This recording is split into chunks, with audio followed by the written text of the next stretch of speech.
அனைவருக்கும் வணக்கம். என் பெயர் மா கனிஷ்கா. தேவகோட்டை சேர்மன் மாணிக்க வாசகம் நடுநிலைப் பள்ளியில் 7ஆம் வகுப்பு படிக்கிறேன். நான் புதிய ஜென் கதைகள் அப்படிங்கிற புக்கில் இருந்து புத்தர் தான் அப்படிங்கிற ஒரு கதை படிச்சிருந்தேன். அதை எழுதியவர் அருணாச்சல சிவா. அதில் ஒரு ஞானி இருப்பாராம். அவர் பொம்மை கடை வச்சிருப்பாராம். அது அவரே அவரோட கையால் மரத்தால் செஞ்சு நிறைய பொம்மைகள் விற்பாராம். ஒரு தடவை அவர் இது ஜென் மாதிரி இருக்கிறவங்களோட புத்தர் இதெல்லாம் அவங்க செய்வாங்களாம். அதை செஞ்சு அவங்க எடுத்துகிட்டு போயிட்டு இருக்க அது கீழே விழுந்துருமா. அந்த பொம்மை அவருக்கு ரொம்ப பிடிக்குமா. ஆனால் அது உடஞ்சிருச்சுன்னு சொல்லி கவலையாக இருப்பாராம். சரி, இந்த பொம்மை உடஞ்சா என்ன, நம்ம போயிட்டு நம்ம கடையில் முன்னாடி வச்சிருப்போம் அப்படின்னு சொல்லிட்டு அந்த பொம்மையோட அந்த ஜென் பொம்மையோட இது அதை எடுத்து போயிட்டு டேபிள் மேலே வச்சிருப்பாங்களாம். ஒரு தடவை அதுக்கப்புறம் அவங்களுக்கு அந்த வச்சோடனே நல்லா வியாபாரமும் நடக்குமா.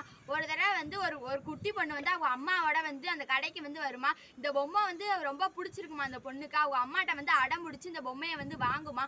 அப்பையில அவங்க அம்மா சொல்லுவாங்களாம், இந்த பொம்மை உடஞ்சிருக்குமா, இது வேணாம், நம்ம வேற பொம்மை வாங்கிக்கலாம் அப்படின்னு சொல்லிட்டு சொல்லுவாங்களாம். ஆனால் அந்த பொண்ணு கேட்காம அழுது அடம் பிடிச்சி அந்த பொம்மை தான் வேணும் அப்படின்னு சொல்லிட்டு கேட்குமா. அப்பெல்லாம் அதை அந்த அவங்கள்ட்ட அந்த ஞானிக்கிட்ட சொன்னோன்னே அவங்க அம்மா அதை போய் அவங்க அந்த கடைக்கார ஞானிக்கிட்ட போய் சொல்லுவாங்களாம். அதுக்கு அவங்க இந்தாங்க வச்சுக்கோங்கன்னு அந்த பாப்பா கிட்ட இந்த பொம்மையை கொடுப்பாங்களாம். அது இந்த பொம்மை எவ்வளவுன்னு சொல்லி அவங்க அம்மா கேட்கல இந்த பொம்மை உடஞ்சிருக்கு, அதனால நீங்கள் பணம் தர வேணாம் அப்படின்னு சொல்லிட்டு சொல்லிடுவாங்களாம். அந்த பொண்ணு ரொம்ப சந்தோஷமா சிரிச்சுக்கிட்டே போகுமா. இதுல என்ன தெரிஞ்சுக்கிட்டோம் அப்படின்னா ஒரு பொருளுக்கான இதை தான் நம்ம கொடுக்கணும். எல்லாரும் இந்த தொழிலில் இருந்த மாதிரியே நம்ம வாழ்க்கையிலேயே நேர்மையா இருக்கணும். நன்றி, வணக்கம்.